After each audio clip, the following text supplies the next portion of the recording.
तस्तों news में खबर शामिल करते हैं मुल्तान से, जहां 12 सितंबर कंटोनमेंट बोर्ड इलेक्शन के हवाले से इंतहाई अहमियत की हामिल तारीख समझी जा रही है। मुल्तान कंटोनमेंट बोर्ड इलेक्शन में तौसा धरती के सपूत खुर्शीद अहमद खान भी हिस्सा ले रहे हैं। आप साबिक रजिस्ट्रार बहाउद्दीन जकरिया यूनिवर्सिटी मुल्तान भी रहे हैं। इसके अलावा कंटोनमेंट बोर्ड के साबिक मेंबर होने का एजाज़ भी आपको हासिल है।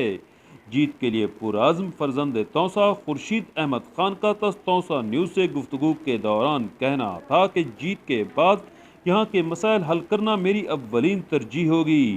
तरक्याती काम बिला तफरीक करना मेरे मंशूर का हिस्सा है।